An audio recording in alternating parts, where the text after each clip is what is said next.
ونعوذ بالله من شرور أنفسنا ومن سيئات أعمالنا من يهده الله فلا مضل له ومن يضلله فلا هادي له ونشهد أن لا إله إلا الله وحده لا شريك له ونشهد أن سيدنا ونبينا وحبيبنا وشفيعنا وسندنا ومولانا محمد عبده ورسوله أرسله بالحق بشيرا ونذيرا وداعيا إلى الله بإذنه وسراجا منيرا صلى الله تعالى عليه وعلى آله وأصحابه وبارك وسلم تسليما كثيرا كثيرا. أما بعد فأعوذ بالله من الشيطان الرجيم. بسم الله الرحمن الرحيم. ألف لام ميم ذلك الكتاب لا ريب فيه هدى للمتقين الذين يؤمنون بالغيب ويقيمون الصلاة ومما رزقناهم ينفقون.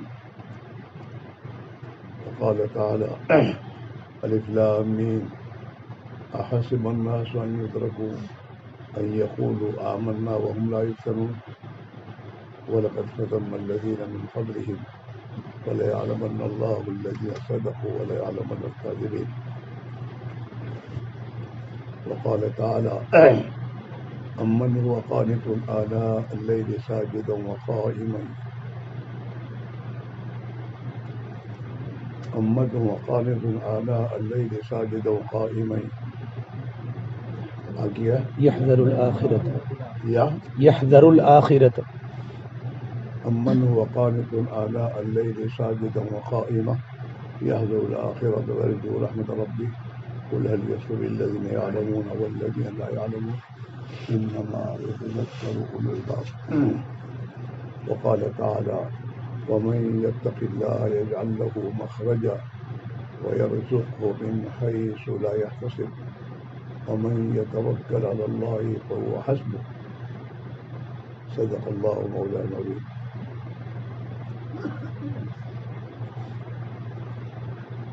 میرے دوستوں بزرگ اور بھائیوں، دنیا میں علوم کے نام سے بہت سے علوم لوگ شمار کرتے ہیں، حالانکہ علم جو ہے حقیقی اصل میں وہ قرآن پاک کا علم ہے. باقی جتنے علوم لوگ کہہ وہ فنون ہے، وہ علم نہیں ہے. حقیقی علم اس کو کہتے ہیں جس سے اللہ کی معرفت حاصل ہو، حقیقت حاصل ہو، جو حقیقت ہے. باقی تو سب دھوکہ ہے. قرآن نے دنیا کی ان تمام چیزوں کو دھوکہ سے قرار دی ہے. لا تغرنکم الحیات الدنیا ولا یغرنکم باللہ الغرور. ایک تو آدمی آنکھوں سے دیکھ کر دھوکہ کھاتا ہے، کسی چیز کو غلط ہوتی ہے اور اسے صحیح دیکھتا ہے تو دھوکہ کھا لیتا ہے.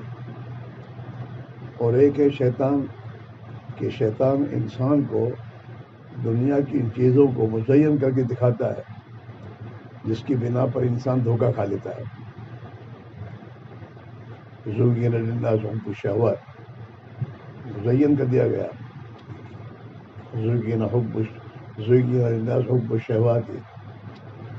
اور اصل حقیقت یہ ہے کہ کامیابی اللہ کی ذات عالی سے کامیابی کا تعلق ہے، اور اس کامیابی دینے کا ضابطہ اللہ نے ہر نبی کو اپنے زمانے میں ایک ہی بتایا ہے، یا ایھا الناس قولوا لا الہ الا اللہ تفلحوا. کہ تمہاری دنیا اور آخرت کی زندگی کے بننے کا مدار اور کامیابی کا مدار اس میں ہے کہ تم ایک اللہ کو مانو جیسا کہ وہ ہے، اور ایک اللہ کی مان کر زندگی گزارو جیسا کہ وہ تم سے چاہتا ہے. تو جس اللہ کے ہاتھ میں تمہاری کامیابی ہے وہ اللہ تمہیں کامیاب کر دے گا. بنیاد یہ ہے. آج دنیا کے انسانوں نے دھوکہ کھا کر اپنی کامیابی اور زندگی کے بننے کو اسباب میں دیکھا اور اسباب کو کامیابی کا مدار قرار دیا. میرے پاس مال ہوگا تو میں کامیاب ہو جاؤں گا, میرے پاس ڈگری ہوگی میں کامیاب ہو جاؤں گا, میرے پاس ملک ہوگا تو میں کامیاب ہو جاؤں گا, میرے پاس زمین ہوگی تو میں کامیاب ہو جاؤں گا. اس لیے دنیا کے انسانوں کی دوڑ پوری دنیا میں اسی طرف ہے, مال حاصل کرنے کے لیے, ڈگری حاصل کرنے کے لیے, زمین اور جاگیر حاصل کرنے کے لیے, ہاں عہدے اور وزارتیں حاصل کرنے کے لیے. اسی پر پوری دنیا کے انسانوں کی تمام صلاحیتیں لگ رہی ہیں. حالانکہ یہ سب دھوکہ ہے, یہ سب دھوکہ ہے. اور انجام کے اعتبار سے انسان ان چیزوں میں لگ کر جب مرے گا تو پھر حسرت کے ساتھ دنیا سے جائے گا. اسی لیے اللہ نے ایمان والوں کو ان چیزوں سے متنبع کیا ہے. ہاں, یا ایھا الذین آمنوا لا تلھکم اموالکم ولا اولادکم عن ذکر اللہ. اس لیے کہ آدمی ان چیزوں کے پیچھے پڑ کر خدا کے احکام کو توڑتا ہے اور زندگی کو خواہشات کی بنیاد پر اٹھاتا ہے. مال اور اولاد, آج پوری دنیا میں انسان جھوٹ, فریب, دھوکہ, مکاری کی جو راستے اختیار کر رہا ہے وہ مال کو حاصل کرنے کے لیے, دنیا کو حاصل کرنے کے لیے, اور اپنی اولاد کے لیے کہ میری اولاد مالدار بنے, میری اولاد کے پاس بنگلے آئیں, میری اولاد کے پاس ڈگریاں آئیں. اب دیکھیے بعض لوگ اپنے بچے کو ڈاکٹر بنانے کے لیے لاکھوں روپے دیتے ہیں کہ میرا بچہ ڈاکٹر بن جائے. میرے بچے کے پاس دنیا کی اونچی ڈگریاں ہیں, امریکہ جا کر, جاپان جا کر, جرمنی جا کر, وہ ڈگریوں کو حاصل کرنے کے لیے, ہاں ہوٹل کیسے چلانا اس کی ڈگریاں ہیں. ہاں اوگریاں دنیا کے کاروبار کی مینیجری کرنے کے لیے ڈگریاں ہیں. دنیا کے جتنے علوم ہیں یہ علم نہیں ہے, یہ فنون ہے. دنیا کو حاصل کرنے کے راستے ہیں جس پر آج کل دنیا کے انسانوں کی زندگی کا مدار بنا رکھا ہے کہ ہماری زندگیاں بنے گی اسی پر. ہم حکومتیں حاصل کریں, ہم ڈگریاں حاصل کریں, ہم بڑی جاگیریں حاصل کریں, اسی پر تمام کی دوڑ ہے. اور قرآن میں اللہ نے ان تمام لائنوں کے پر محنت کرنے والے انسانوں کا انجام قرآن نے بیان کیا ہے.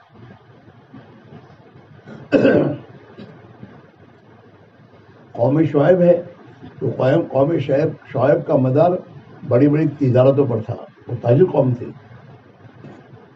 ان کا مدار پوری تجارت, اسی کی تجارت کی بنیاد پر ان کی زندگی کے مردوں سے مدار تھا. اور جب انہیں یہ بات سمجھ میں آئی کہ لینا پورا تول کر اور دینا ڈنڈی مار کر, اس سے ہمارا منافع بڑھے گا. ہاں, چنانچہ اللہ نے باقاعدہ ان کے اوپر ان کے پاس نبی کو بھیجا, حضرت شعیب علیہ السلام کو.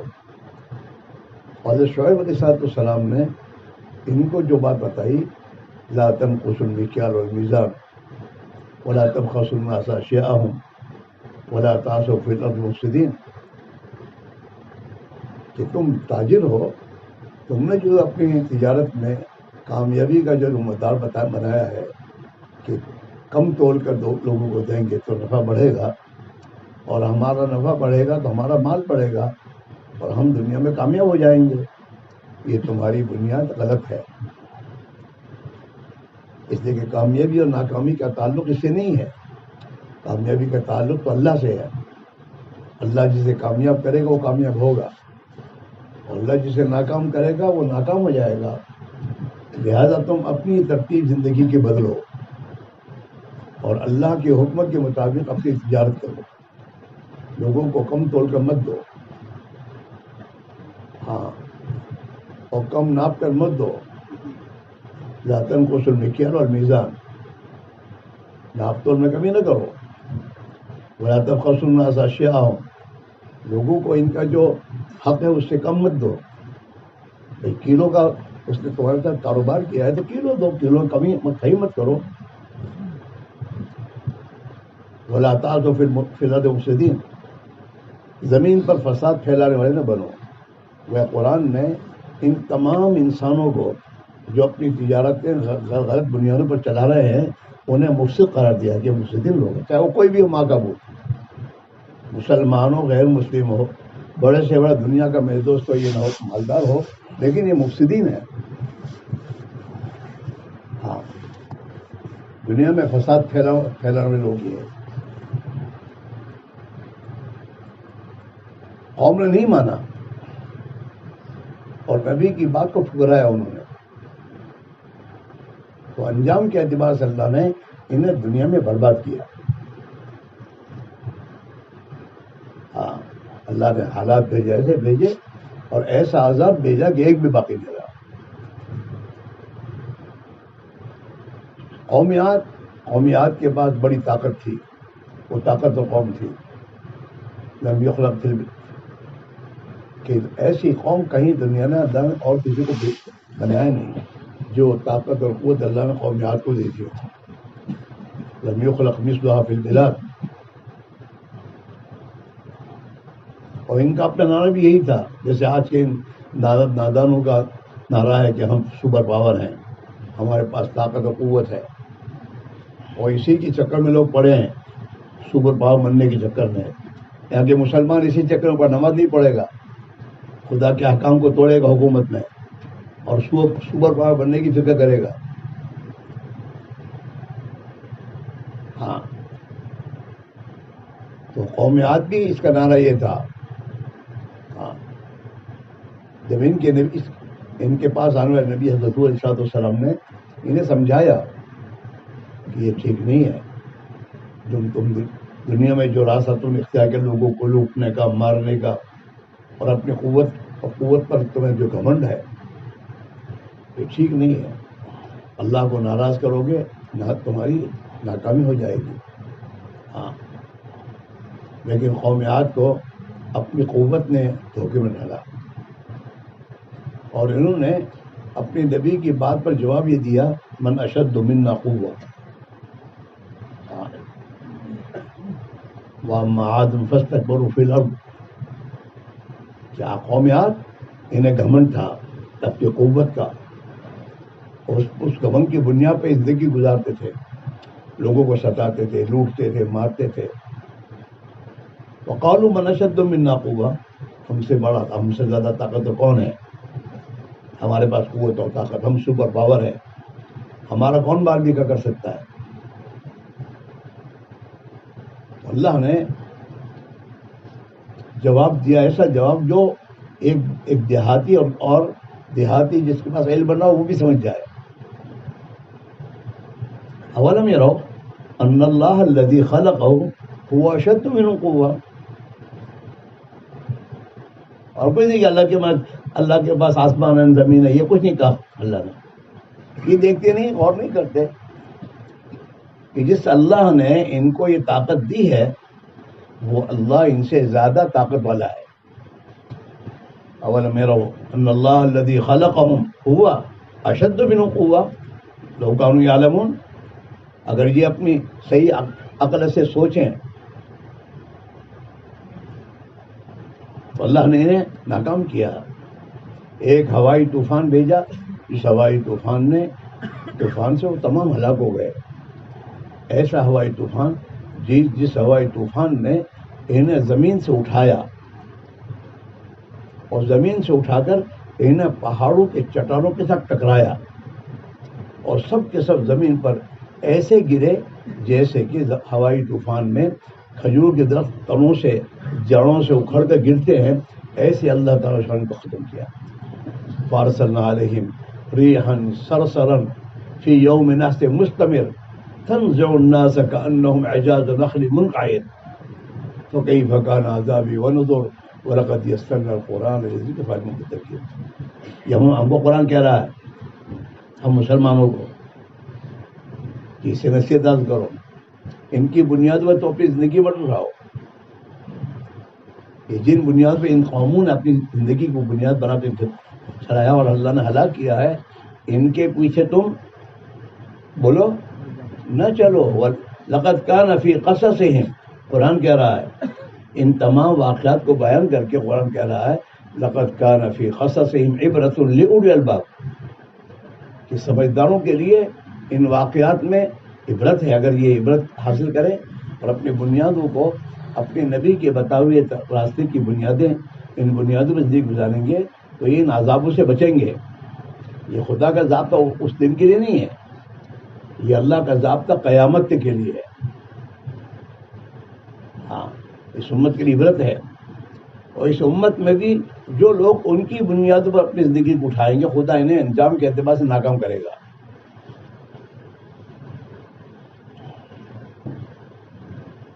قوم سمود کے پاس حرفت و صنعت تھی، جیسے آج کی دنیا کا انسان ہاں دنیا میں فخر کرتا ہے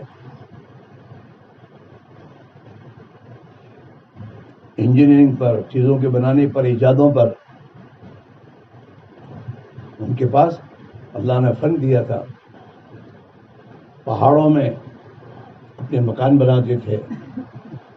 ہاں، پہاڑوں کو اس میں اپنے مکان، اور مکان اس لیے بناتے تھے لوگ کہ ان سے پہلے قومیں اللہ نے جن کو ہلاک کیا ہوا کی طوفانوں سے، قوم نوح کو پانی کی طوفان سے اللہ نے ہلاک کیا ہے. تو یہ ان کی بنیاد یہ تھی کہ ہم پہاڑوں میں اپنے مکان بنائیں گے تو پھر ہوا کہاں وہاں گھسے گی اور پانی کہاں آئے گا، اس بنیاد پر. ہاں، لیکن میرے بھائیوں، اللہ ہے میرے بھائیوں. ایک چیخ خدا نے، ایسی آواز، بھیانک آواز اور چیخ ایسی اللہ نے بھیجی جس سے ان کے کلیجوں کے ٹکڑے ٹکڑے ہو گئے، وہی میں ختم ہوئے.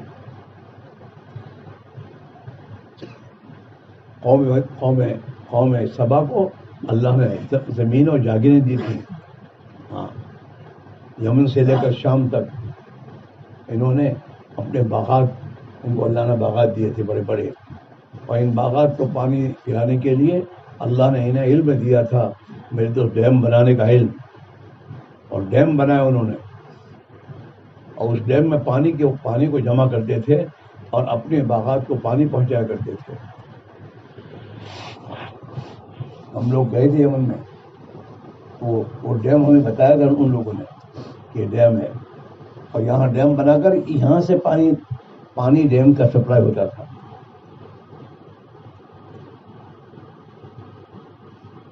ان کو بھی اپنے نبی نے بات سمجھائی، سمجھ میں نہیں آئی. لقد کان لسبع فی مسکنہم آیہ جنتان یمین و شمال کلوا من رزق ربکم واشکروا لہ. خدا کا حکم ہے کہ اللہ کی نعمتیں کھاؤ لیکن شکر گزاری کرو اللہ کی.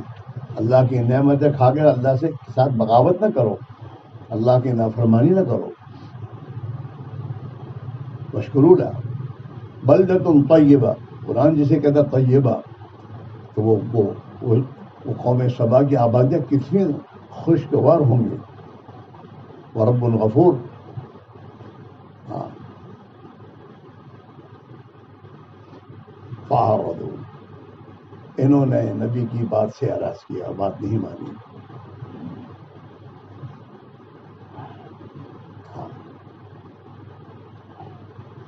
جب اس زمانے کے نبی کی بات کو نہ ماننے والے قوموں کو خدا نے دنیا میں عزت نہیں دی، حفاظت نہیں کی، تو آخر الزمان نبی کی بات کو نہ ماننے والے کیسے کامیاب ہوں گے؟ مسلمان دنیا میں پریشان اس لیے نہیں ہے اس کے پاس اکانومی نہیں ہے، اس کے پاس مال نہیں ہے، اس کے پاس پیسے نہیں ہے، اس کے پاس حکومتیں نہیں ہیں، نہیں غریب ہے. بالکل نہیں ہے. دنیا یہ نہیں ہے. مسلمان نے اللہ کے نبی کی لائے ہوئے راستے کو چھوڑا ہے ہر لائن میں. فارسلنا علیہم سیل العرم. تو جس ڈیم کے بنانے کی بنیاد پر جب اپنی زمینوں کو پانی پلا کر اور کھیتیاں کرتے تھے، ہم نے اس ڈیم کو توڑا.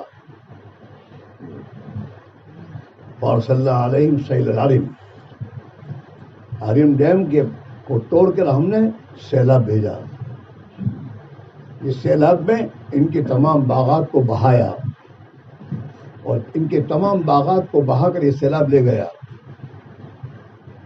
اور ان کے باغات میں سے چند درخت کے سوا کچھ نہیں رہا. بیری کے درخت رہ گئے اور پیرو کے درخت رہ گئے کچھ، باقی سب ختم کر دیا اللہ نے.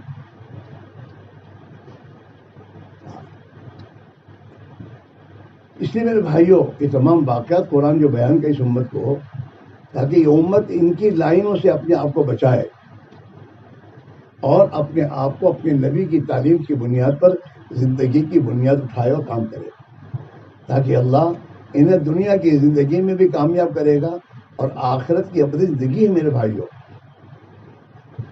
آخرت کی ابدی زندگی ہے. یہ زندگی دنیا کی زندگی کچھ بھی نہیں ہے، یہ تو دھوکہ ہے.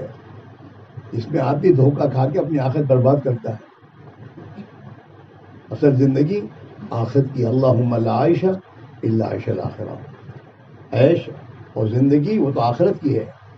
وما هذه الحیات الدنیا الا لہو ولعب، اس دنیا کی زندگی کیسے جیسے کھیل کود، بچہ کھیل کود میں مگن ہوتا ہے اور جب بھوک لگتی ہے تو چھوڑ کر گھر جاتا کھانے. وہ چند منٹوں کے لیے وہ کھیل ہوتا ہے میرے دوستوں. ایسے دنیا کی زندگی ہے چند منٹوں کے لیے، پھر حقیقی بھوک اور پیاس موت کے بعد، اور حقیقی زندگی موت کے بعد. نعمتیں اور آخرت کی ہمیشہ کی کامیابی یہ موت کے بعد ہوگی. وما هذه الحیات الدنیا الا لہو ولعب وان الدار الآخرۃ لہی الحیوان، زندگی تو آخرت کی ہے. اس میں بھائی میرا عزیزو، ہمارے علماء امت کی کیا ذمہ داری ہے، یہ سوچنے کی بات ہے. دنیا کے انسان تو امت کو دھوکے کی لائنوں میں میرے دوستوں بلا رہے ہیں.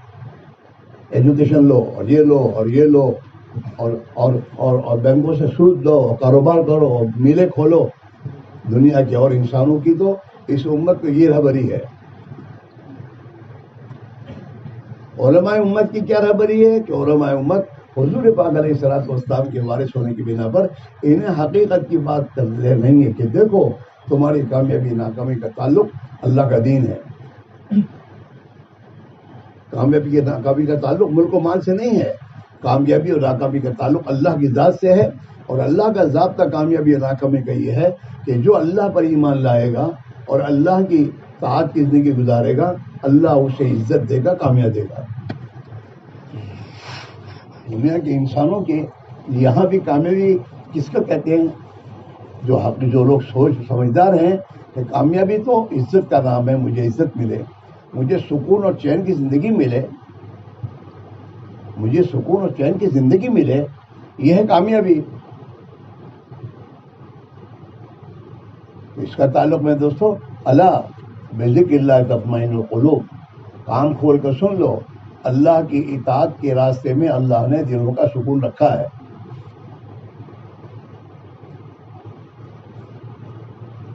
ذکر سے مراد اطاعت ہے. ہاں عمر فرماتے ہیں کل ذات مطیع، ہر ذکر کرنے والا مطیع ہے، فرما بردار ہے، اطاعت کرنے والا ہے. ہاں. نماز کے بارے میں قرآن اللہ نے کیا بولا؟ ذکر اللہ اکبر. نماز اللہ کا ذکر ہے، بہت بڑا ذکر ہے، اطاعت ہے.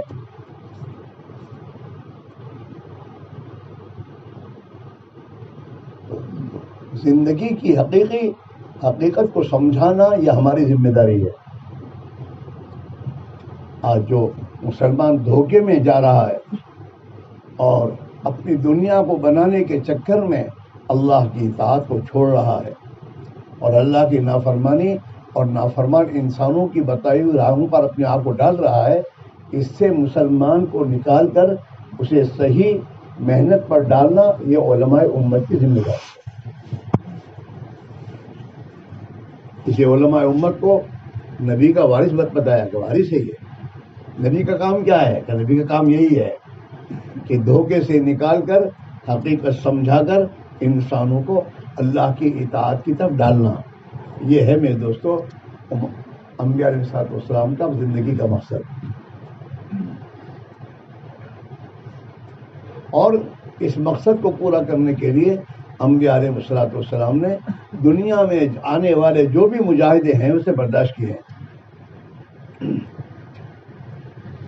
اس لیے کہ انسانوں کو دھوکے سے نکالنا اور حقیقت پر لانا معمولی چیز نہیں ہے. تو بہت محنت چاہتا ہے, بہت قربانی چاہتا ہے, اور بہت حالات سے دوچار ہونا اس راستے میں انسان پر آتا ہے. اس ایک آدمی نے دھوکہ کھایا ہے دنیا میں اور دنیا کی چیزوں میں اور بت پرستی میں, اور میرے دوست خدا کی نافرمانی کی راہوں میں. اب انہیں وہاں سے نکال کر حقیقت پر لانے کے لیے بڑی محنت کی ضرورت پڑتی ہے. سب سے پہلے قوم نوح ہے جس نے ایمان کا راستہ چھوڑا اور جس نے میرے دوست شرک کا راستہ اختیار کیا. انہیں سمجھانے کے لیے حضرت نوح کو 950 سال لگے, تب بھی نہیں سمجھے.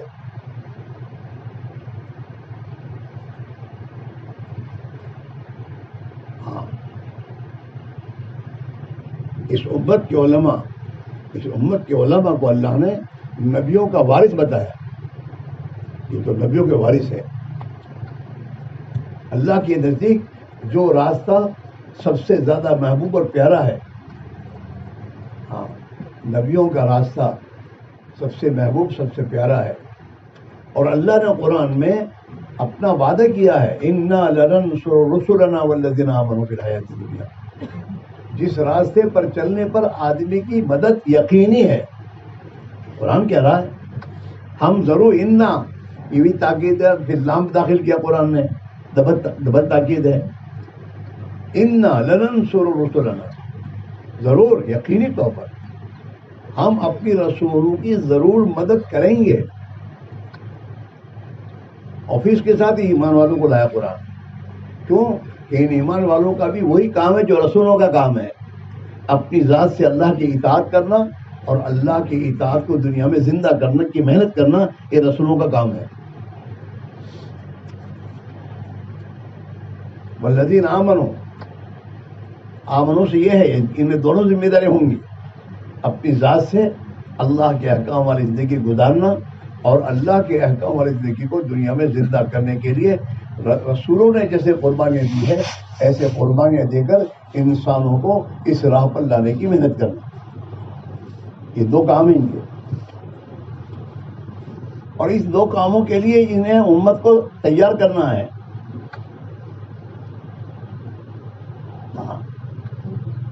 اس امت کے ذمے دو ہے کام, اللہ کی طرف ذمہ داری.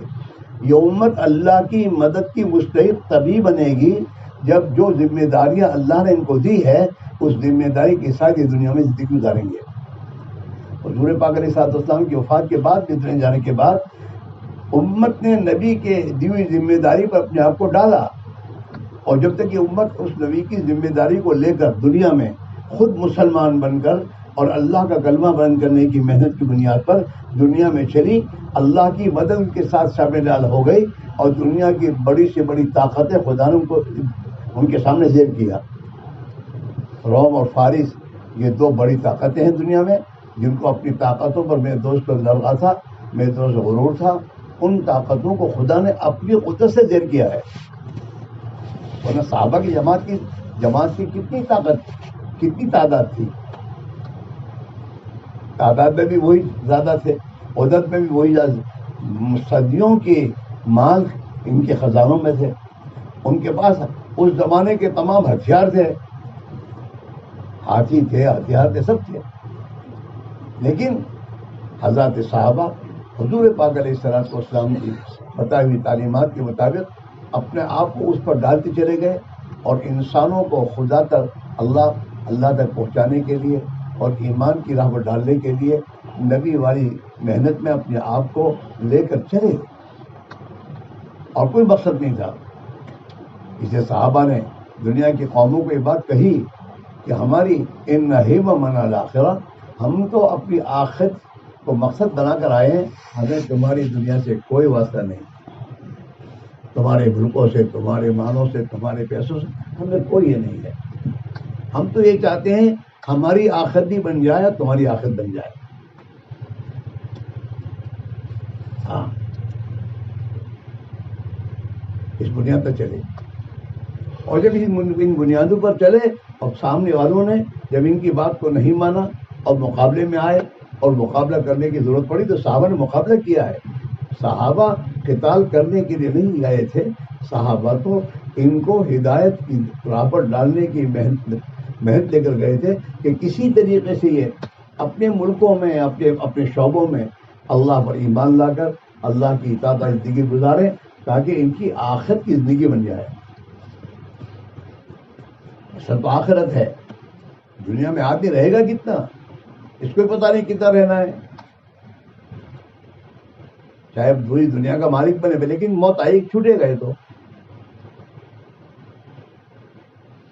آخرت اصل ہے. ہاں، اللہم لا عیش الا عیش الآخرہ. ہاں، یہ دعا اللہ کے نبی نے کب پڑھی ہے؟ خندق کے موقع پر. اس خندق کے موقع پر حالات بہت سخت تھے، کھانے کو کھانا نہیں تھا، حفاظت کی کوئی شکلیں نہیں تھیں، چاروں طرف سے دشمن چاروں طرف سے آیا تھا اور ان کو گھیرے میں لے لیا تھا. اور خندق کھودنے کا مشورہ ہوا ہے، کھانے میں پیٹ میں کھانا نہیں ہے، کمر سیدھی نہیں ہے، سیدھی کمر نہیں رہ سکتی بھوک کی وجہ سے، اور پتھروں اور پہاڑوں کو میں تو کھودنا. صحابہ نے اپنے پیٹوں پر پتھر باندھے ہیں اور باندھ کر خندق کو کھودا. اس خندق کے کھودنے کے موقع پر اللہ کے نبی نے یہ فرمایا ہے، اللہم لا عیش الا عیش الآخرہ فاغفر الانصار والمہاجرہ. انصار اور مہاجرین کی تو مدد فرما.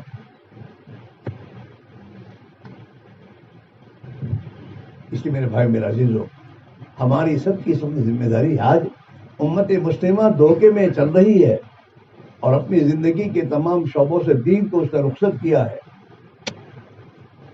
جس دین کی بنیاد پر اس کی مدد کی جاتی تھی اور جس دین کی بنیاد پر اللہ نے اسے کامیاب کرنے کا وعدہ کیا ہے، آج وہ امت خود اپنے راہ کو چھوڑ چکی ہے. دوسروں کو تو راہ کیسے دکھائے گی؟ اس لیے ہم علماء امت کی ذمہ داری ہے کہ وہ اس میں جا کر کمر کس کر ان کے پاس جا کر یہ حقیقت سمجھائیں انہیں، اور یہ اس دعوت کو زندہ کریں کہ کرنے والی ذات ایک اللہ کی ہے اور اللہ کے ضابطہ کرنے کے لیے اللہ کا دین ہے. جتنا دین زندگی میں آئے گا اتنا اللہ ہمیں کامیاب کرے گا. اب یہ علماء امت کی ذمہ داری ہے کہ وہ اپنے زمانے کے تاجروں کو اور کسانوں کو اور مزدوروں کو ہر ایک کو جا کر یہ سمجھائے. یہ حقیقت یہ ہے. اور علماء امت بھی اسی بنیادوں پر اپنے آپ کو اٹھائے. ہاں، کہ ہم ایک اللہ کے محتاج ہیں، ہمیں کسی کی احتیاج نہیں ہے. ہم کسی مالدار کے مال کے محتاج نہیں ہیں اور ہم کسی حکومت والوں کی حکومت کے محتاج نہیں ہیں. ہم ایک اللہ کے محتاج ہیں. ایک اللہ جس کے ہاتھ میں سب کچھ ہے وہی کرے گا اور اسی کی اطاعت میں زندگی بنے گی. اس لیے صحابہ فرماتے ہیں تعلمنا الایمان ثم تعلمنا القرآن. ہم نے پہلے ایمان سیکھا ہے.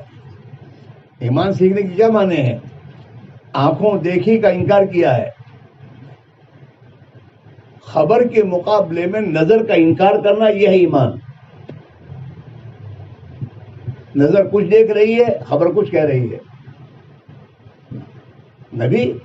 نبی خبریں دیں گے اللہ کی طرف سے. نبی کی بنیاد یہ ہے کہ اللہ کو مانو، اللہ کی مانو، کامیابی ہوگی. اور نادان انسانوں کا کہنا ہے کہ مال کماؤ، حکومت ہاتھوں حاصل میں کرو، کامیاب ہو جاؤ گے. اب بہت بڑی ذمہ داری میرے دوستوں، اور بہت بڑا ہم سب کو اپنے آپ کو حالات سے دوچار ہو کر محنت پر آنے کی ضرورت ہے.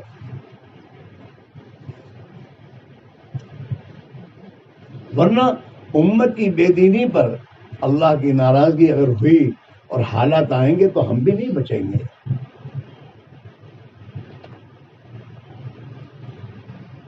تبلیغ میں کچھ نہیں کہتے ہم یہ کہتے ہیں کہ تم اپنی ذمہ داری جو بھی اللہ نے تمہیں دے رکھی ہے ان ذمہ داریوں کے ساتھ پوری امت کی بے دینی کیسے دور ہو اور پوری امت اپنی زندگی کے مقصد پر کیسے آئے اس کی فکر اور محنت کرنا بھی ہمارے ذمہ ہے. مدرسے سے چھٹی نہیں ہے.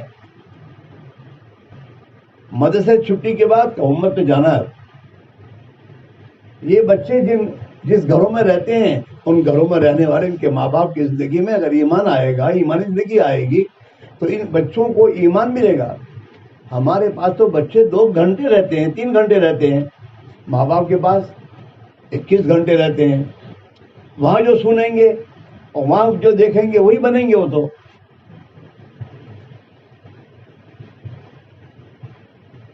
لہذا ہمارے ذمے ہے کہ ہم جہاں رہتے ہیں ہمارے گھر میں میرے دوستوں حضرت مولانا الیاس صاحب رحمہ کرتے تھے کہ ماحول میں بڑا اثر ہے. ماحول کی تاثیر ایسی ہے جیسے موسم کی تاثیر. ٹھنڈی کا موسم ہے تو ٹھنڈی کے موسم میں 2 باتیں ہیں, وہ کسی سے ڈرتا نہیں اور کسی کو چھوڑتا نہیں. سردی کا موسم جو آئے گا تو سردی کا موسم آنے کے بعد ملک کے صدر کے گھر میں بھی سردی گھسے گی, چاہے وہ چاروں طرف سے بند کیوں نہ کر دے اور اپنے بنگلے کے ساتھ چاروں طرف محدود فوج کو کھڑی کیوں نہ کر دے, لیکن ٹھنڈی صدر سے اور صدر کے نظام سے نہیں ڈرتی. اس کے محل میں گھسے گی اور صدر صاحب کو بھی متاثر کرے گی. اسے بھی سردی سے بچنے کے لیے شال اوڑھنی پڑے گی. اور سردی کسی شیخ الحدیث کا احترام نہیں کرے گی.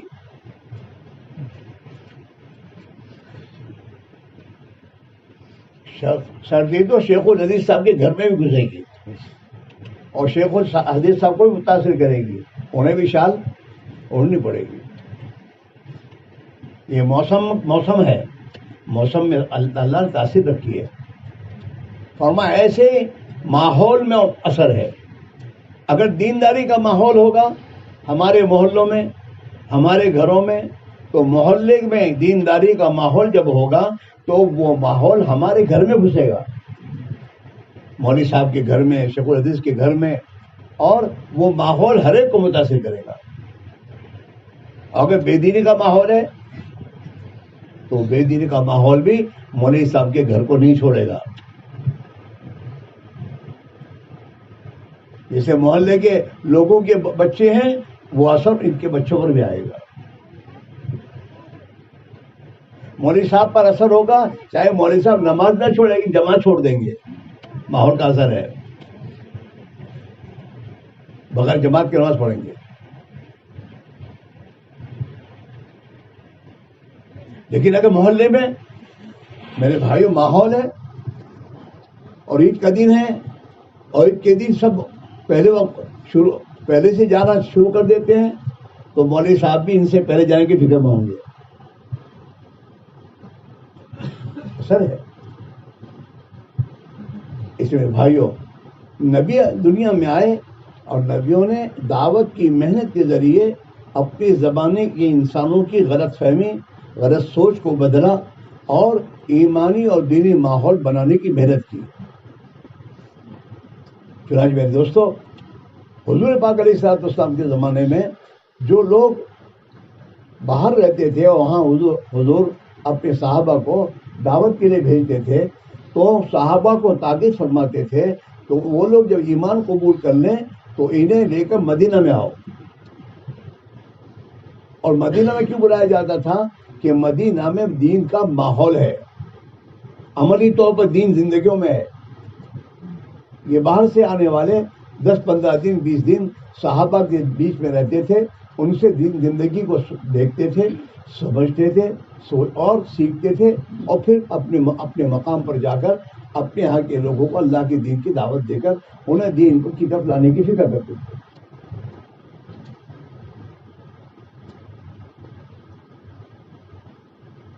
یہ ہماری ضرورت ہے میرے دوستوں.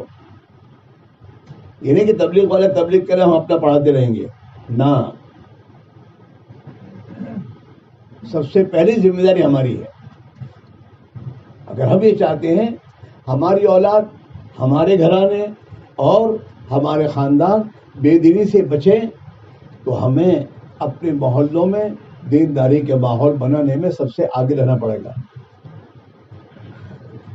یہ اصلاح معاشرت کی کیوں فکر کرنی پڑتی ہے؟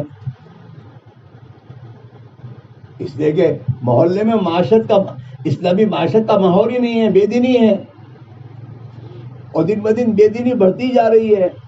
آپ دیکھیے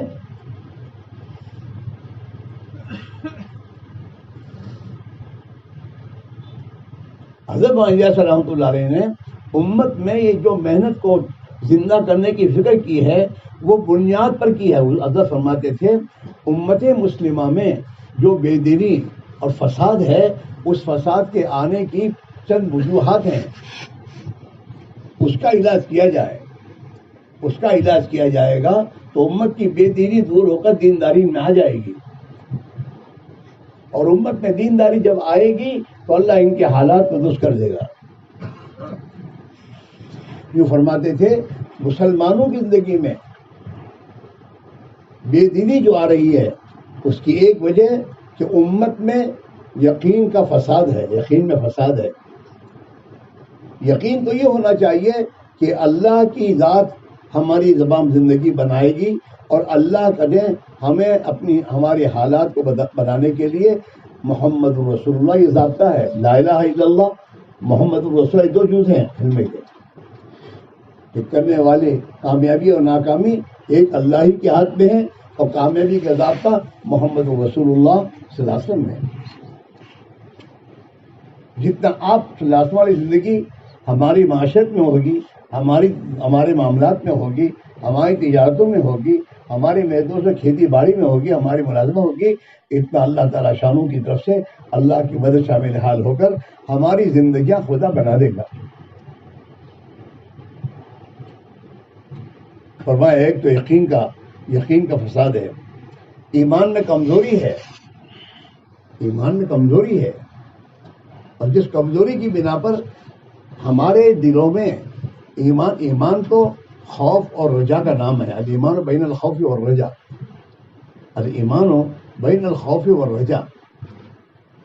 دل میں اگر اللہ کا خوف ہے، اتنا خوف کہ جو خوف حرام سے بچا لے تو آدمی حرام سے بچے گا. لیکن اگر ایمان پر محنت نہ کرنے کی بنا پر خوف خدا دل سے نکلا ہوا ہے تو آدمی حرام کی طرف جائے گا. خوف خدا جب دل میں آئے گا تو خوف خدا اسے اللہ کی نافرمانی اور ناراضگی والے کاموں سے بچائے گا. اور اللہ سے جتنی امید وابستہ ہوگی کہ میرا ہر کام تو میرا اللہ میری ہر حاجت کو پورا کرنے والا ہے، تو یہ ہر حال میں اللہ کی طرف جائے گا. نماز میں سستی نہیں کرے گا. پھر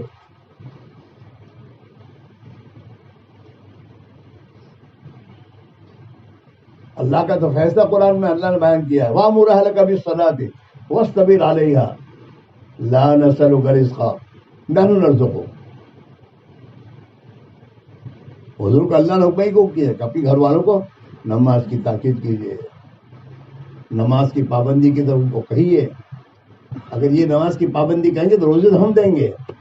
ہم آپ سے روزی کمانا نہیں چاہتے، روزی تو ہم دیں گے. اللہ نے اسباب کو اختیار کرنے کی جو حکم دیا ہے اس لیے کہ بغیر اسباب کے خدا پال نہیں سکتا. اس لیے کہ اللہ ہمارا امتحان کرنا چاہتا ہے کہ یہ اپنے امتحان میں ان اسباب میں لگ کر زندگی بننے کا تعلق مجھ سے سمجھتے ہیں یا اسباب سے سمجھتے ہیں. آج کے مسلمان نے اسباب کو ارباب قرار دیا ہے. اسے تاجر تجارت میں خدا کے حکموں کو نہیں پورا کرتا. تجارت جو اس ماحول میں اس تجارت کے لیے جو کرنا پڑتا ہے وہ کرتا ہے، جھوٹ بولتا ہے، یہ کرتا ہے، وہ کرتا ہے، نمازیں چھوڑتا ہے، ہاں سب کر دیتا ہے. کیوں؟ دکان پہ کوئی بیٹھنے والا نہیں ہے. دکان پر بیٹھنے والا نہیں ہے اور تو دکان کی وجہ سے اپنی دکان پر نہیں چھوڑ رہا، تو پھر یہ تو خدا کا تو نافرمان ہے. اور جب تو خدا کا نافرمان بنے گا تو پھر تیری زندگی کیسے بنے گی؟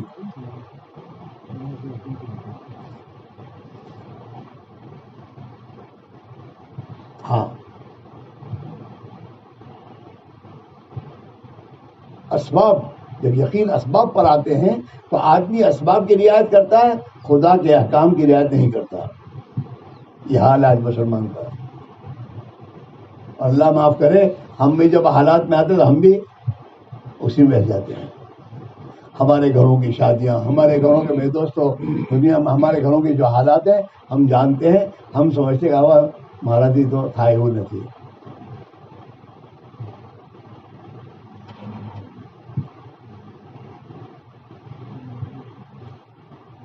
فرمایا پہلے تو ان کے یقین فاسد ہے، ان کے ایمان میں کمزوری ہے. حضرت معاذ رحمۃ اللہ علیہ حج میں گئے تھے. حج میں اپنے تو حج میں انہوں نے بعض وہاں کے علماء کرام کو جمع کیا حضرت نے، اور علماء کرام کو جمع کرنے کے بعد حضرت نے ان سے ایک بات کہی تھی کہ بھائی آج امت میں مسلمانوں میں فساد کیوں ہے؟ مسلمان دین فساد ان کی زندگی میں دین کو چھوڑے ہوئے کیوں آخر؟ ہر ایک نے اپنا اپنی توبہ کہا کہ جہالت ہے، علم نہیں ہے. کہا میں تو سمجھ بات نہیں آتی، اس لیے کہ آج کے دور میں جتنا علم ہے صحابہ کے زمانے میں علم کہاں تھا؟ علم تو بھرا ہوا ہے کتابوں میں.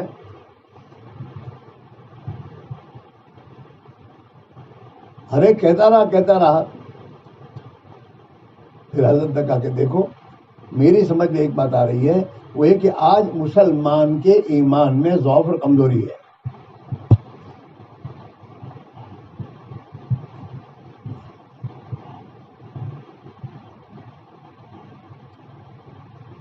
اس لیے بھائیوں بہت فکر کی بات ہے. ہمارا ایمان بھی بنے گا. کب بنے گا؟ جب اسباب کو چھوڑیں گے تب. ورنہ ہمارا ایمان بھی اسباب پر ہی ہے. ہماری زبان کا بول کے کماتے ہیں تو کھاتے ہیں، نوکری کیا ہوگا؟ اور ہمارا بھی یہی ہے. ہاں، ہم لوگ میں تبلیغ میں لگا تو تبلیغ میں لگنے کے بعد ایک دن سوچا میں نے کہ یار اپنے مہمان آتے ہیں تو مہمان آنے پر اپنے کو تو یار مہمان آئے کیا کروں گا، کیونکہ حساب ہے نا کہ مہینے کے 1 من کیوں وہ لا کے رکھے ہیں. اب جب مہمان آئے گا تو مہمان کو کھلانا پڑے گا، تو پھر کیا ہوگا؟ ایک چیز ہے. پھر ایک مرتبہ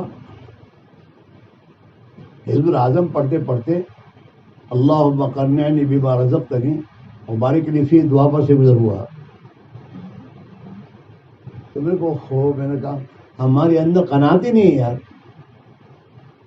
نبی نے تو قناعت مانگی ہے. نبی نے یعنی وہ مال بڑھانے کی دعا نہیں مانگی. روزی کے بارے میں کچھ نہیں کروں، روزی تو جو میری ہے میں اس پر قناعت کر کے مجھے تو اللہ برکت دے. حضور نے برکت مانگی. حضور نے برکت مانگی ہے، زیادہ کرنے کو نہیں مانگا آپ نے کہ اللہ جتنی میری روزی اس پر تو مجھے قناعت دے دے، اسی پہ خوش ہوں میں. اللہ نے دی ہے، اس کے حکمت کا تقاضا اتنی میری روزی ہونی چاہیے. وبارک لی فی، کہ اللہ میری مقدر کی روزی میں برکت دے. برکت کے معنی کیا ہیں؟ کہ جتنی مقدر کی روزی ہے اسی میں تمام ضرورتیں اللہ پوری کر دے. اب چاہے میرے گھر میں 1 من گیہوں ہے لیکن مہمان آیا ہے تو اللہ تعالیٰ اس میں برکت دے گا، اور اسی 1 من گیہوں میں میرے گھر کی بھی ضرورت پوری ہوگی اور مہمانوں کی ضرورت بھی پوری ہو جائے گی. اللہ کرے گا. پھر آدمی سوچے گا نہیں کوئی چیز کہ اللہ بہت بڑا ہے. قناعت نہیں ہمارے میں، ہم قناعت مانگتے بھی نہیں، ہم برکت نہیں مانگتے. ہم تو پگار کو بڑھانے کو مانگتے، ہمارا پگار بڑھا دے. ہم یہ مانگتے ہیں, زیادہ پگار مانگتے ہیں, اور زیادہ پگار آنے کے بعد بھی پریشان وہی ہے, پورا ہوتا ہی نہیں. آپ تو دیکھو, میں آپ میں سے ہوں, یہ بہت سوچنے کی بات ہے.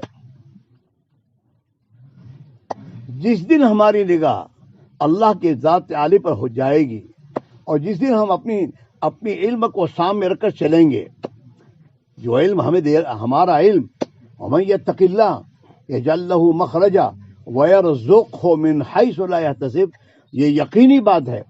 اگر اس آیت پر کوئی آدمی شک کرے تو اس کا ایمان گیا. ہمارا علم ایسا بوجھا نہیں ہے. جو علم اللہ نے ہمیں دیا ہے, اس علم کے ساتھ اللہ کی طاقت ہے, اللہ کے وعدے ہیں, اور یقینی ہے جو اللہ نے کہا ہے. میں مدرسے کے طلبا کو یہی کہتا ہوں کہ تم مدرسے میں پڑھتے ہو, پڑھنے کے ساتھ سلائی سیکھتے ہو, اور وہ سیکھتے ہو.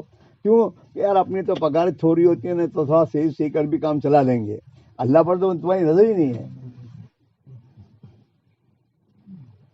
اور کوئی طالب علم تقویٰ سیکھتا نہیں ہے کہ تقویٰ سیکھے,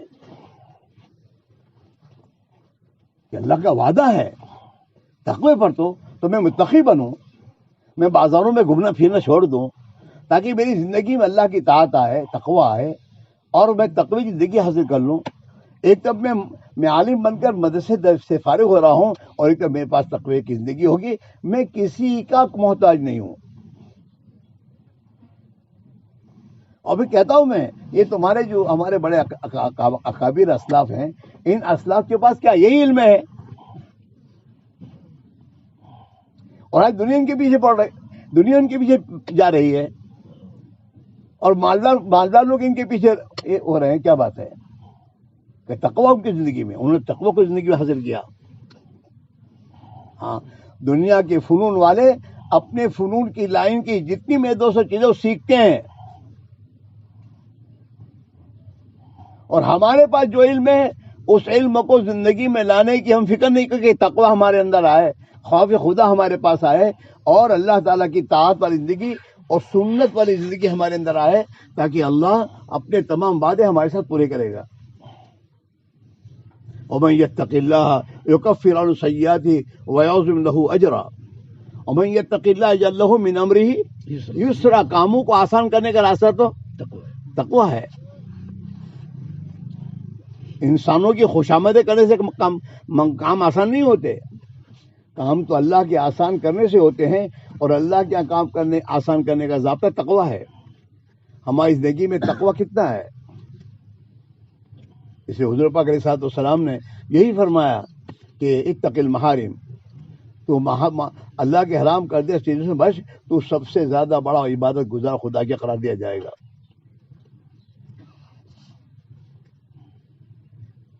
پھر وہ دوسرا امت میں جو بیماری ہے وہ گناہوں سے محبت ہے. گناہ کرنا فقط نہیں ہے, گناہوں سے محبت ہے. گناہ کرتے کرتے گناہوں کی محبت دل میں آ گئی ہے, چھوٹتے ہی نہیں. وہ آدمی سمجھتا ہے گناہ سے, لیکن چھوٹتا نہیں. بے نماز چھوڑنا گناہ ہے, لیکن نماز پڑھتا نہیں. ماحول سے اتنا یہ ہو چکا, اسی لیے حکومت ہاتھ میں سے گئی ہے. مسلمانوں کے ہاتھوں سے حکومت اسی لیے گئی ہے. بتا تھا کہ کل یہاں پروگرام بننے والا ہے, نہ انتظام والوں نے کہا کہ یہاں پر مائک لگاؤ, اور نہ مولوی عرفان نے کہا. اب بھاگے. تم کو کہا نہیں تھا کل کسی نے یا مائک لگانے کے لیے؟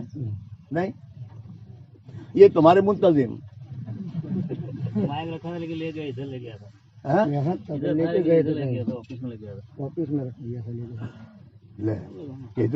تمہارا جواب بھی غلط ہے. تو میرے بھائی میرے عزیزو, دوسری بیماری گناہوں سے محبت, یہ دوسری بیماری ہے. اور تیسری بیماری فرمایا کہ دین سے جہالت. نماز آدمی پڑھتا ہے لیکن جہالت کے ساتھ پڑھتا ہے, صحیح نماز نہیں پڑھتا. اپنی زندگی میں جو کچھ دین بھی ہے اس دین کا صحیح علم اور اس دین کو صحیح طریقے سے مجھے برتنا یہ اس سے انہیں فکر نہیں ہے. بابا کا بیٹا مولوی بن کے گھر آیا لیکن بابا اس کے پیر کا اپنی نماز صحیح کرنے تیار نہیں ہے. علم ہی نہیں ہے. نماز جہارت سے مسلمان بھائی یہ کرتے رہیں گے تو اپنے یہاں اپنا کام کرو اپنے. تو اگر آپ سوچے رہے تو آج تو مسلمان اللہ سے بھی جاہل ہے. اگر آج مسلمان کو پوچھو اللہ کون؟ اللہ، آگے کچھ نہیں جانتا. اللہ کی ذات، اس کی صفات، اس کی طاقت اور قدرت اس کو کچھ پتہ ہو. اگر اس کو کلیکٹر تو کلیکٹر کو جانتا ہے. یہ نہیں مجھے تو وہ دوسرا کہاں ہے. یہ میں نے لگا.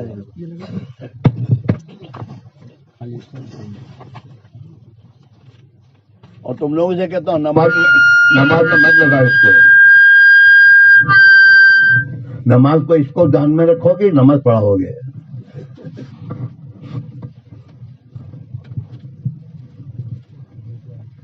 تم لوگ منع بھی نہیں کرتے اس کو، یہ نہیں وہ یہی چیز ہے. لگ گیا اپنے آپ لگا رہے گا. اور یہاں لگانے میں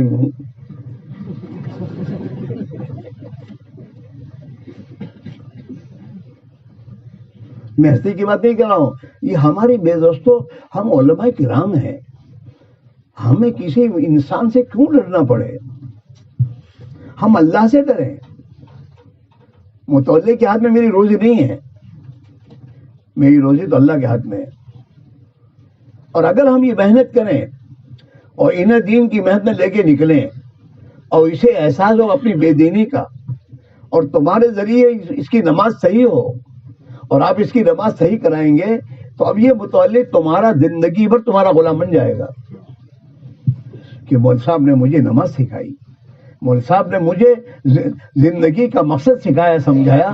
ان سے تو مجھے اتنا نفع ہوا ہے، اب ان کے ساتھ مجھے کیسے رہنا. محلے کے اندر ہمارے محلے کے لوگوں کے ساتھ ہمارا کوئی تعلق نہیں ہے، سلام کا بھی تعلق نہیں ہے. پھر آپ ان کے پاس بات لے کے جائیں گے، آپ کی یہ بات کیسے سنیں گے وہ؟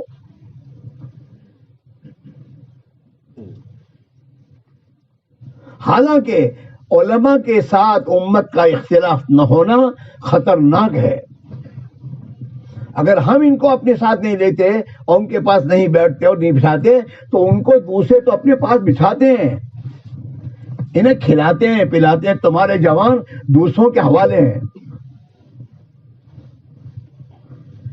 تمہارے جوان تمہاری سنت والی نماز لباس کو نہیں اختیار کر رہے ہیں. اور تمہارے جوان میرے دوستوں دنیا کے نادانوں کے تمام طریقے اپنے گھروں میں لے کر آ رہے ہیں.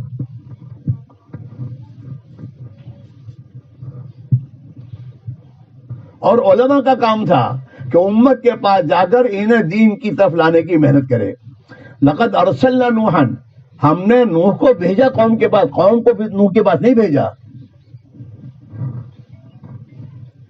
انبیاء اپنی امت کے پاس گئے اور جا کر ان کے سامنے عاجزی کی اور ہمدردی لے کر گئے. انی ناصح امین، میں تمہارا ہمدرد ہوں. ان سے کوئی امید نہیں رکھی انہوں نے، گھروں میں فاقے برداشت کر لیے، لیکن ان کے پاس گئے. نہیں مانا ایک مرتبہ تو بار بار گئے. حضور پاک علیہ الصلوۃ والسلام رات کو اندھیرے میں ابو جہل کے گھر گئے. ابو جہل اپنا دروازہ بن کے آرام کر رہا تھا اور حضور دستک دی. تو جہالت کے زمانے میں بھی مہمانی ان کی گھٹی میں پڑی ہوئی تھی، مسافروں کی مدد کرنا، کھلانا پلانا. ابو جہل نے جب رات کو کسی نے دستک دی دیکھا تو اترا نیچے کہ کوئی مسافر ہوگا. نیچے آئے تو جناب رسول اللہ صلی اللہ علیہ وسلم کھڑے ہیں. فرمایا آپ اس وقت؟ کہا میں سوچا کہ ہو سکتا ہے یہ وقت تیری ہدایت کا ہو، اس لیے میں تجھے اللہ کے دین کی دعوت دینے آیا ہوں.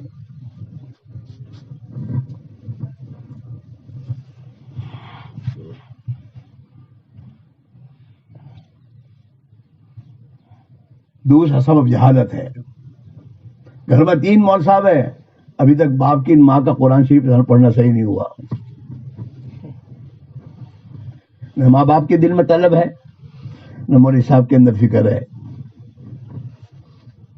مجھے صاحب یہ سمجھتے ہیں میں تو مدرسے میں پڑھا رہے ہیں، حالانکہ سب سے پہلے اس کی ماں کا حق ہے کہ اپنی ماں کا قرآن شریف کرے، اپنی ماں کی نماز صحیح کرائے، اپنی ماں کو دین سکھائے.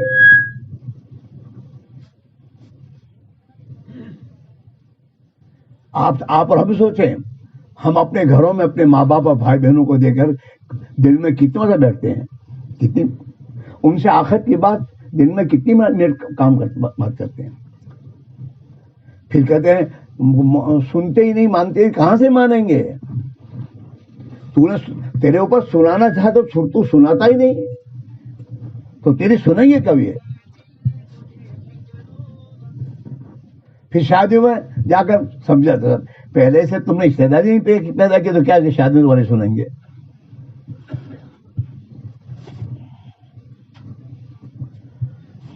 ہم اپنے آپ کو اپنے عوام کے ساتھ ایسا مل جل کر رہے ہیں کہ وہ عوام ہمیں اپنا سمجھے کہ ہمارے ہیں مولوی صاحب. جس دن یہ آپ کو ہمارے اپنے سمجھیں گے اس دن آپ کی بات کو سنیں گے.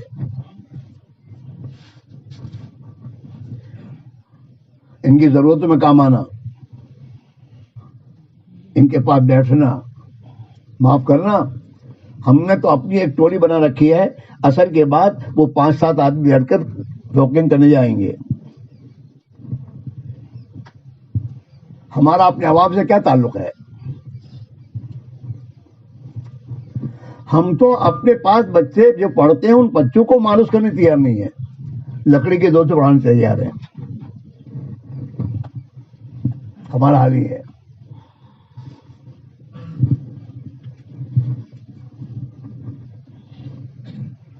ہمارے ایک مما کے صاحب تھے، وہی صاحب ایک مرتبہ کہتے کہ مر صاحب سمجھ میں نہیں આવતી کہ સ્કૂલમાં તો છોકરા હસતા હસતા જાય છે અને જ્યારે મદ્રસામાં મોકલતો તો રડે છે કે એનું શું કારણ?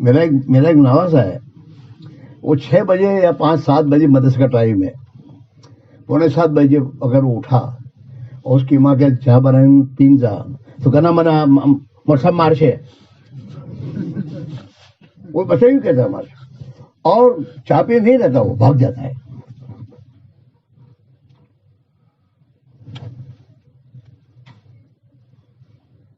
حالانکہ استاد تو باپ کی جگہ ہے، استاد تو باپ کی جگہ ہے، روحانی باپ ہے. اس بچے کو وہ پیار محبت ملنی چاہیے جو باپ سے ملتی ہے.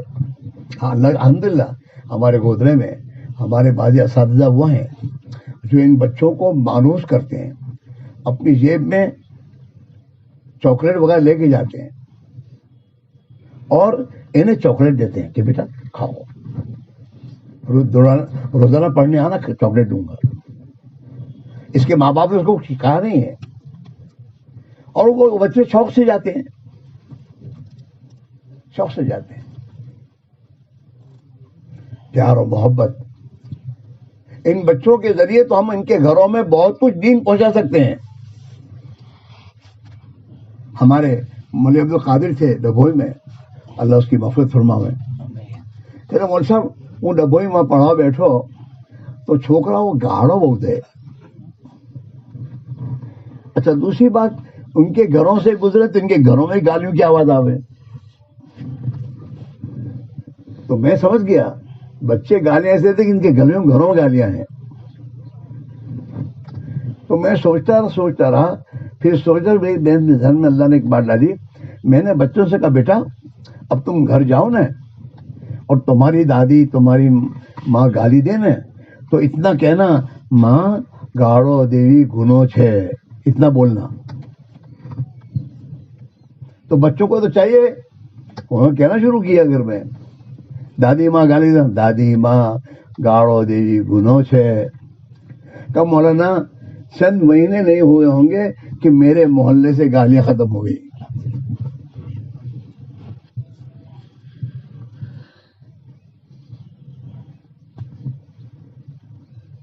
اگر ہم اپنے بچوں کو مدرسے میں ایک ایک بات کہیں گے، بیٹا آج جا کے سلام کرنا، گھر میں سلام کرو گے تمہیں 10 نیکی ملے گی، ہاں سلام کرو گے تمہارے گھر میں برکت ہوگی. عمل تو آئے گا میرے دوستوں فضائل سے، اور فضائل کا علم ہمارے اندر نہیں ہے. مدرسے میں بھی فضائل کا علم جب آتا تھا تو چلو پڑھنے والا ہی نہیں سمجھتا تو اور کیا کرے گا، یہ ہوتا ہے کیا کریں. حالانکہ مسائل کے علم سے پہلے فضائل کا علم آیا ہے. مکی قرآن جتنا بھی ہے آپ دیکھنا اس میں فضائل ہیں، ایمانیات ہیں، مغیبات ہیں. احکام تو تمام مدینہ منورہ میں آئے ہیں. ایک نماز مکہ میں آئی ہے، باقی احکام مدینہ میں آئے ہیں.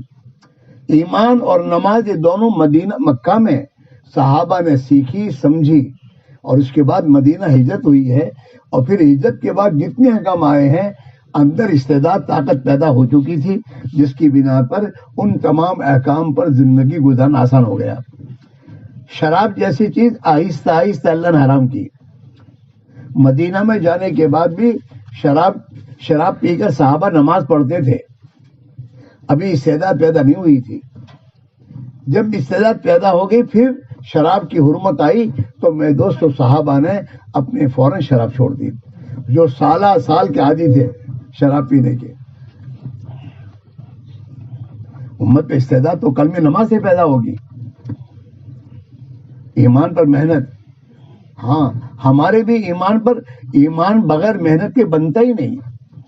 حضور پاک علیہ الصلوۃ والسلام نے تو صحابہ سے کہا ہے جن کا ایمان پہاڑوں کے برابر تھا، انہیں بھی اللہ کے نبی فرماتے ہیں جددوا ایمانکم، اپنے ایمان کو تازہ کیا کرو. اس کے معنی ہے کہ ایمان ہر وقت ہم سے چاہتا محنت. تو صحابہ تو حضور کی بات پر عمل کرنے والے تھے. صحابہ نے فوراً پوچھا حضور ایمان کو تازہ کیسے کریں؟ تو اللہ کے نبی نے فرمایا اکثروا بقول لا الہ الا اللہ، اکثروا ذکر لا الہ الا اللہ. لا الہ الا اللہ کا ذکر اور لا الہ الا اللہ کو کثرت سے زبان سے بولو، دعوت ہے. اور کہا ہے اکثروا بقول لا الہ الا اللہ، لا الہ الا اللہ کا قول کو زبانوں سے کثرت سے کہو، اس کی دعوت دو، اس کو کہو.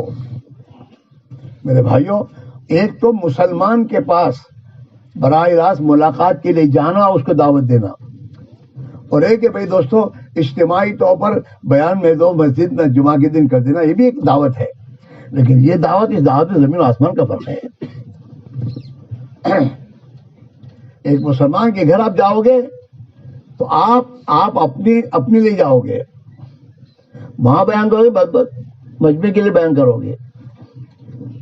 آپ خود جاؤ گے اور اپنی ضرورت سمجھ کے جاؤ گے اور اس کی ہمدردی لے کر جاؤ گے اور اس کے گھر جا کر اس سے بات کہو گے تو مسلمان یہ کہے گا مول صاحب مارا ماٹے اسپیشل مارا گہرائی ہو اور مجھے دعوت دینے آئے. ہمارے گودرے میں ایک ہمارے ذمہ دار تھے، تو وہ داڑھی مڈاتے تھے. ان کی عمر بھی 50 سال کے قریب ہو گئی ہوگی. ایک مرتبہ مسجد سے نماز پڑھ کے میں نکل رہا تھا اور وہ بھی مسجد سے نماز پڑھ کے نکلے. میں نے سلام کیا کہ محمد کہا کہ السلام علیکم، نام ان کا محمد تھا. وعلیکم السلام. پھر میں نے کہا مجھے کیا سوچی صاحب، یہی سوچی. میں نے کہا محمد کہا اگر આ હાલમાં તમારી મોત થઈ જશે તો તમે કબરમાં અલ્લાહ નબીના મોત શું બતાવશો? અલ્લાહ નબીને કેટલી તકલીફ થશે?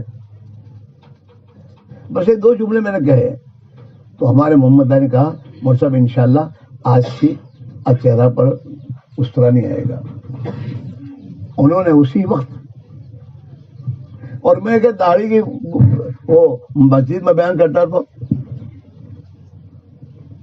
وہ تو سب کہتے بدون کیس. آج مسلمان کیا کہتا ہے مول صاحب نہ تو کہوانی عادت پہن بدون کیسے ہے، مجھے کہتے ہیں وہ نہیں کہتا ہو. اور جب جو آدمی اپنے لیے سمجھتا ہی نہیں تو کہاں سے آپ کی بات پر عمل کرے گا؟ نبی کو دعوت دی گئی کہ دعوت کے ذریعے ایک ایک کے گھر پر جاؤ اور اس کو دعوت دو. نبی کی زندگی میں اجتماعی بھی دعوت ہے، لیکن اصل تو نبی کی زندگی میں انفرادی دعوت ہے. گھر گھر جانا، ایک ایک کو کہنا اور ان کی ہمدردی لے کے جانا اور ان کی طرف سے آنے والے حالات کو جھیلنا. آپ یہ مت سمجھیے اگر آپ حالات کو جھیلیں گے تو آپ کی یہ جھیلنا یہ قربانی ہے. ایک دن آئے گا کہ یہی آپ کو تکلیف پہنچانے والا یہ آپ کے پاس آ کر کہے گا مول صاحب معاف کر جو، جب اس کی سوچ میں آئی، اور یہ آپ کے حوالے ہو جائے گا. ہم یہ کہہ رہے میرے بھائیوں، ہمارے بھائیوں سے، ہمارے علماء کرام سے، میرے بھائیوں، امت کے ساتھ، امت کے پاس بیٹھنا، امت کے پاس جانا اور انہیں صحیح زندگی کی دعوت دینا، یہ میرے دوستو آپ سوچو، غلط زندگی کی دعوت تو قدم قدم پر ہے، قدم قدم پر ہے. حق کی دعوت کب ہم حق کی دعوت دیں گے اور حق کی دعوت میں اپنے آپ کو تھکاؤ. جس آدمی کے پاس جائیں وہ آدمی یہ سمجھے کہ ہم صاحب گھڑی گھڑی ہمارے پاس آوے نہیں، گھڑیوں کے ڈایا ہماری بدی تکلیف نے برداشت کری مر صاحب نے، اس کا احساس ہوگا. اور ایک دن جب خدا انہیں ہدایت دے گا نا تو وہ آپ کے حوالے ہو جائے گا. آپ اپنے محلوں میں سوچو کون ذمہ دار ہیں، کون سے نوجوان ایسے ہیں جن جوانوں کی زندگی سے ہمارے محلے کا ماحول بگڑ رہا ہے. ایسے جوانوں کو دیکھو، سمجھو، ان کے پاس جاؤ، انہیں قریب کرو. آپ جن لوگوں کو آپ سودا سے جو ہم کہہ رہے ہیں کہ بھائی تم بھی وقت لگاؤ اللہ کی راہ میں، آپ اکیلے تو وقت نہیں لگاؤ گے. جب آپ جاؤ گے جماعت میں تو آپ کے ساتھ اپنے محلے کے 10-15 آدمی کو تشریح کر کے لے کے جاؤ گے. یہ 15-20 آدمی جو آپ کے ساتھ جماعت میں چلہ لگائیں گے، اس چلہ لگانے کے زمانے میں وہ آپ سے جو سیکھیں گے اور آپ کی زندگی دیکھیں گے اور ان کی زندگی ماحول میں گزرے گی اور آپ سے جو کچھ دین کو ملے گا یہ لے کر واپس لوٹیں گے تو یہ آپ کو چھوڑیں گے نہیں، اب یہ آپ سے جڑیں گے. اب پھر انہی سے آپ کام لیں گے، انہی سے آپ کہیں گے بھائی گشتوں میں چلو، انہی سے بہت سے تمہارے رفاہی کام ہوں گے، ان سے تم لے سکو گے. آپ کو ان کی استعداد کا اندازہ ہوگا 40 دن میں کہ اس آدمی میں کیا استعداد ہے، تو اس موقع پر آپ ان سے کام لے سکو گے. اور آپ کے ذریعے ہر سال اگر آپ جاتے رہیں گے تو 10 سال میں آپ کے ساتھ 100-150 آدمی نے وقت لگایا ہوگا اور ان 150 آدمی کو آپ سے فائدہ پہنچا ہوگا اور یہ 150 آدمی آپ کے ساتھ رہ کر اس کا تعلق آپ سے جڑ گیا.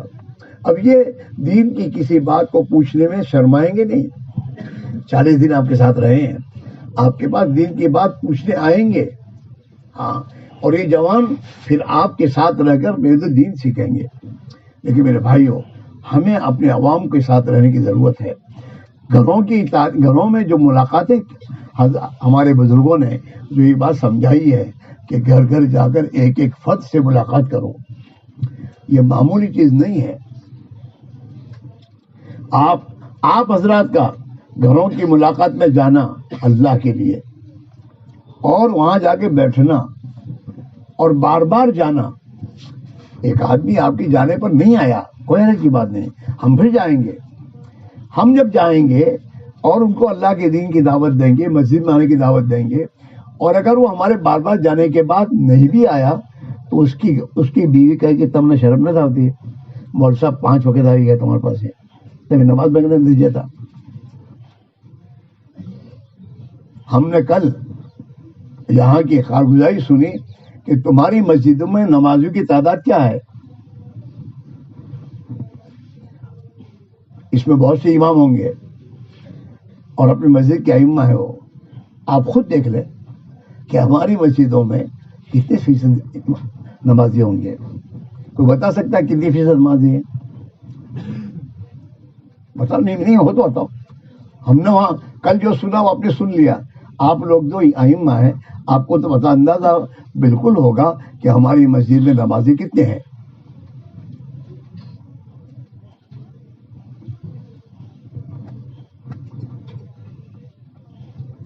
کوئی نہیں بتا سکے 100% نمازی ہماری مسجد میں ہے.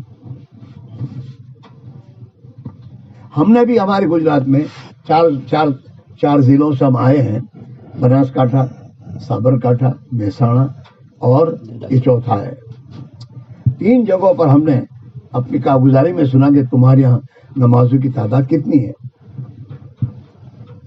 تو کوئی ایک دو ضلعوں میں کسی نے ہمیں بتایا کہ ہمارے فلاں دیہات میں 100% نمازی ہیں، اس میں 20 گھر ہیں اور 100% نمازی ہیں.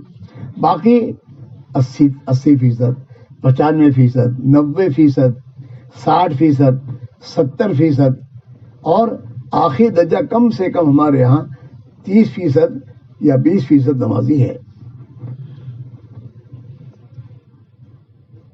یہاں کوئی نہیں ماں کا پوت نہیں بتا سکا کہ ہمارے مسجد میں 100% ہے، ہمارے مسجد میں 50% ہے. کوئی نہیں بتا سکا. یہ شہر ہے، وہ دیہات ہیں. حالانکہ دیہاتوں میں بہت زیادہ غفلت ہوتی ہے. شہر میں تو فوقتاً میں دوستوں علماء کرام کے بیانات وغیرہ ہوتے رہتے ہیں، لیکن ہم محنت کی کمی ہوئے. اور جب نماز نہیں ہے، حضرت عمر فاروق نے تو اپنی زندگی میں بتا دیا لا اسلام لمن لم یصلی، جو نماز نہ پڑھے تو مسلمان ہی نہیں ہے. اور علماء کرام کا یہ میرے دوستو یہ تحقیق علماء کرام کی ہے کہ نماز کا چھوڑنا یہ اکبر کبائر ہے، سب سے بڑا گناہ. زنا سے، چوری سے، جتنے بڑے بڑے گناہ آپ دیکھ رہے ہیں، شراب پینا، یہ تمام بڑے بڑے گناہ ہیں. لیکن ان تمام بڑے بڑے گناہوں سے بڑا گناہ کون سا ہے؟ نماز کا چھوڑنا. اب ہم آپ دیکھیں کہ ہمارے میرے دوستوں علاقے میں اگر 50% بھی نمازی ہیں تو 50% بھی نمازی ہیں،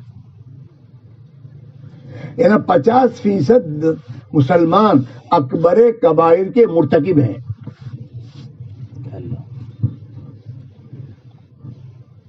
کیا حالات ہوں گے؟ حضرت شیخ کی کتابوں کو پڑھو، یہ جو فضائل کی کتابیں ہیں بڑی عجیب کتابیں ہیں. اکبر حضرت نے فضائل نماز میں ایک جگہ لکھا ہے کہ جو جب تک آدمی نماز پڑھتا رہتا ہے شیطان اس سے ڈرتا ہے، اور جب آدمی نماز چھوڑ دیتا ہے تو شیطان کو اس پر جرأت ہو جاتی ہے، اسے بڑے بڑے گناہوں میں مبتلا کر دیتا ہے.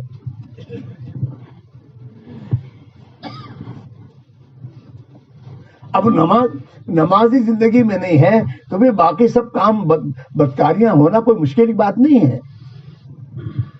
آپ گھر جاؤ گے اور اپنے محلے کے ایک مسلمان کے بارے میں آپ طے کرو گے، حضرت بناؤ گے کہ ہمارے محلے کا ہر مسلمان نماز کا پابند ہونا چاہیے، ہر مسلمان اپنے دین کو سیکھنے اور دین کی محنت کرنے اپنی جان مال لگانے والا ہونا چاہیے. جب آپ اس کو طبیعت پر لیں گے اور اس کو عملی طور پر کریں گے اور آپ گھر جائیں گے تو انشاءاللہ آپ کے جانے پر اور آپ کے قربانی پر محلے میں حالات بدلیں گے.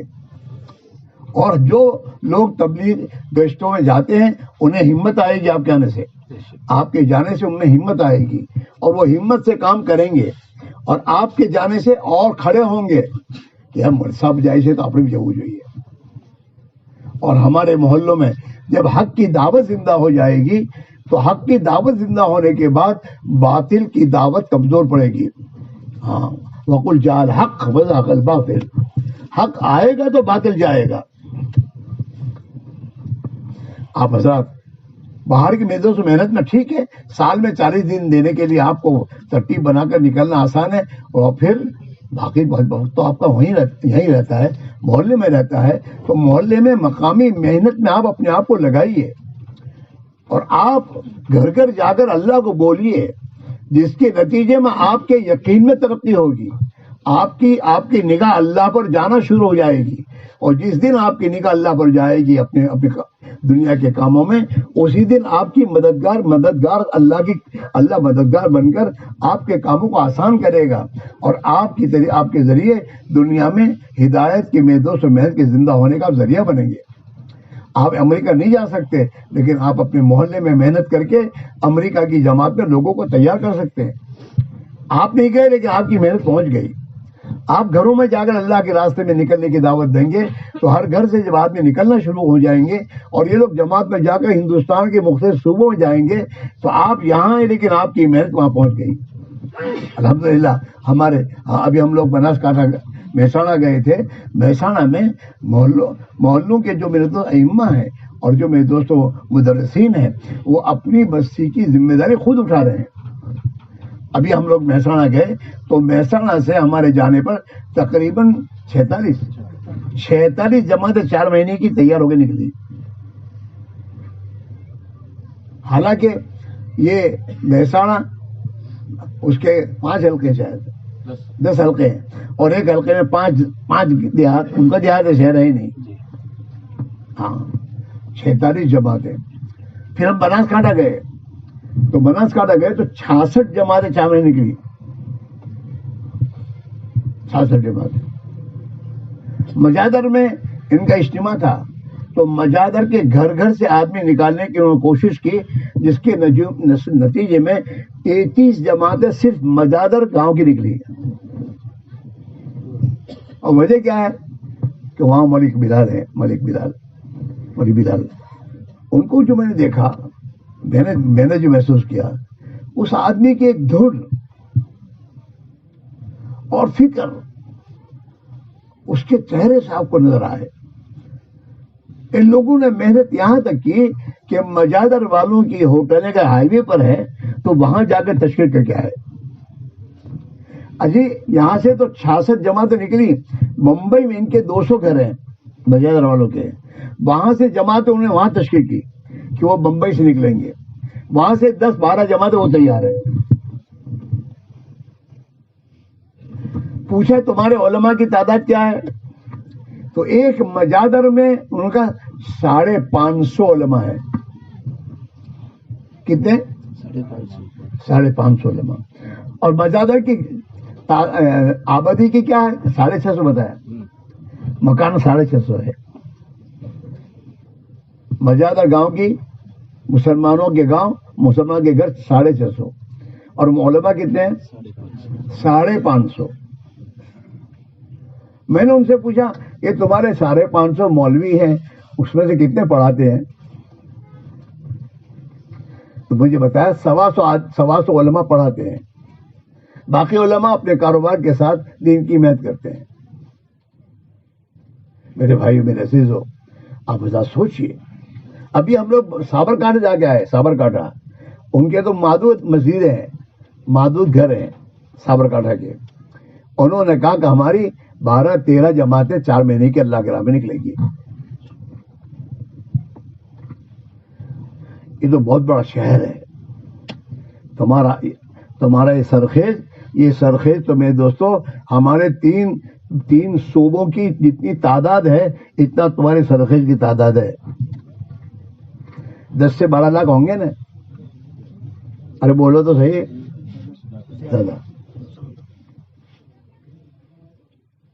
آپ سوچو کتنی فکر کرنے کی ضرورت ہے، اور اللہ آپ سے کام لے گا۔ لیکن ایک بات یاد رکھو، من تقرب الیہ شبرا تقربت الیہ ذراعا۔ جب تک آپ اپنے دل میں اس بات کو نہیں لوگے کہ ہمیں ہمارے سرخیز میں محنت کر کے اس بات پر سرخیز کو لانا ہے اور محنت کرنی ہے۔ اے بچے، اے بھائی بیٹھ جاؤ، جب آئے ہو تو آخر تک بیٹھو۔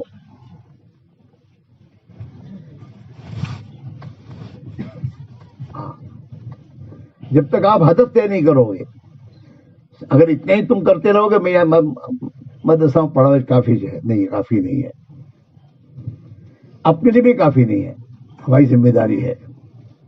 قل ھذہ سبیلی ادعو الی اللہ علی بصیرۃ، بڑی تباہ اللہ کے نبی نے قرآن میں کہا ہے، ہماری ذمہ داری ہے۔ بلکہ ہمارے تو ایمان میں داخل ہے، لا یؤمن احدکم حتی یحب لاخیہ ما یحب لنفسہ۔ جو چیز ہم اپنے لیے پسند کر رہے ہیں ہم اپنے بھائیوں کے لیے پسند کریں. ہمارے ایمان کا تقاضا ہے کہ ہمارے وہ بھائی جو غفلت میں ان کے پاس جائیں اور انہیں دین کی دعوت دیں, ان کی خوشامد کریں, اپنے محلے میں آتے جاتے ہر مسلمان کو سلام کریں. اتنا سلام کرو کہ وہ مسلمان تم سے مانوس ہو جائے اور وہ سمجھے کہ مولوی صاحب ہر وقت مجھے سلام کرتے ہو, سلام کرنا شروع کر دے. اور سلام کرنے کا تو تقاضا ہے حدیث میں. ہاں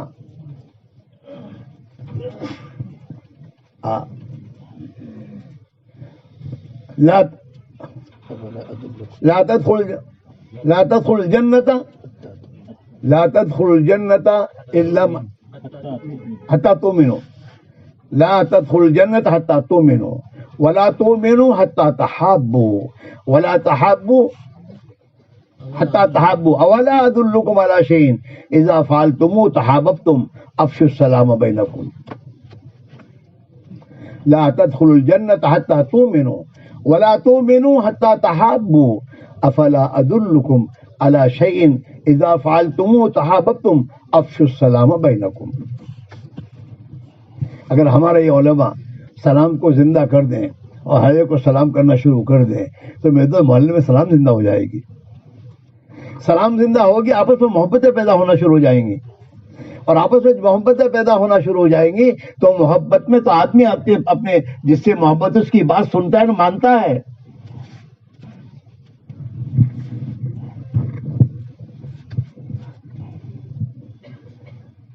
ابھی سنتیں ہماری چھٹی ہوئی ہیں. ہاں, اور ہم ہفتے میں 6 دن 7 دن جو ہمارے محلے کا آدمی مسلمان نکل کے جا رہا اور ہم سلام کریں 7 دن, تو پھر انشاءاللہ گشت کے دن وہ ہمیں آگے سے بلانے آئے گا کہ مولوی صاحب مجھے ہر روز سلام کرتے, اور تمہاری سلام سے وہ سلام سیکھے گا.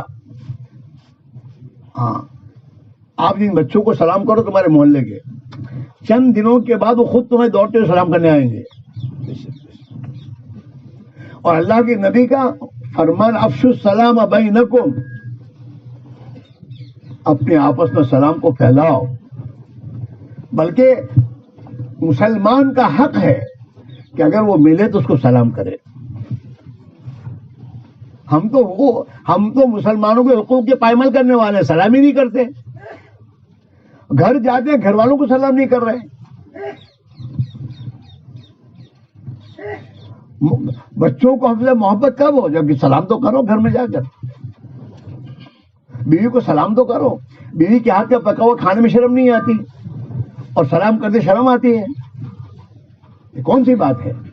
اور عائشہ فرماتی رضی اللہ تعالیٰ عنہ, حضور پاک علیہ الصلوۃ والسلام ہمارے گھر میں آنے سے پہلے ہم کو سلام کرتے تھے.